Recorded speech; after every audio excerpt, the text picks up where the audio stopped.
By 1981, Williams had died, and George Chambers became Prime Minister.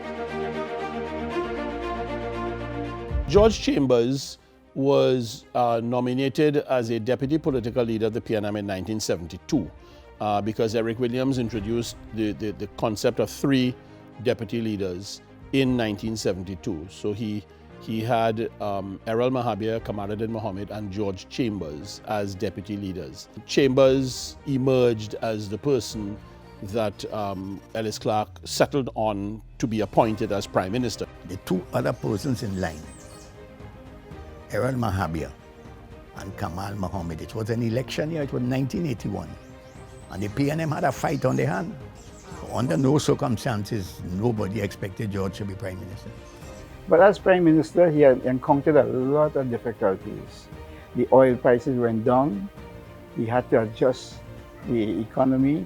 It was another recession. By the time he came into office, the boom and the bust cycle that Trinidad has endured was in the bust. He had to do some tough things like devalue the currency. He started to dismantle some of the things at the Caroni Horse Racing Complex that was highly controversial.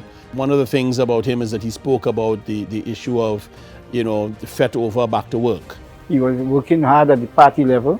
Party members became disgruntled because of the oil price reduction. And they wanted salary increases. And they demanded 15%, the public servants wanted 15%. And he said he will offer you 6% because that is based on the economic advice from people like Ralph Henry and William Dimas and so on. The lining up of these adverse forces internationally with the price of oil and some of the other declines that had taken place in the ability to sustain the state sector that had grown so heavily bloated over the years with the oil money, created a very, very difficult political wicket for him to bat on.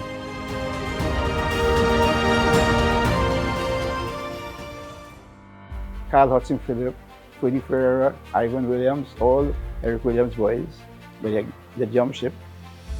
And he said, when I'm finished with them, we will beat them and go back to our chambers and call that George.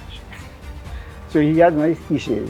One of his significant achievements too was to recognize heroes. Let me make one announcement that the government of Trinidad and Tobago today decided that without prejudice to any other act of the government which may commemorate this great achievement, the government today decided that the Scarborough Parkway in Tobago will hereafter be called the Claude Noel Highway.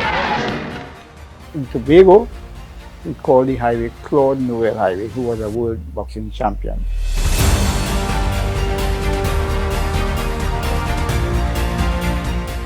He changed the Princess Margaret Highway and he called it Uriah Butler Highway.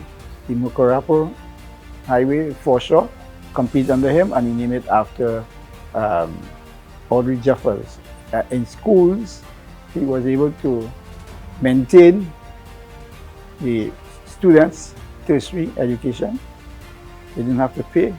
The guys who are now forming the Emancipation Committee and so on, they were clamoring for the Declaration of Emancipation and bowed to them, and today we celebrate Emancipation Day. When he had to do anything of the sort, he would always consult the people. Devaluation of the Trinidad and Tobago dollar in 1985 created a very, very difficult political wicket for him to bat on. And he was not able to survive the tidal wave that was coming against him. So I remember Selwyn Ryan, who did polls for the Express at the time, the Sarah polls. In 1986, his headline, the findings of his poll was that an earthquake is coming. I had fond memories of him. He grew up over the bridge. He originally from Deep South, but he came up and he had a wife, Juliana, and his daughter, Andrea. And that was his eyeball.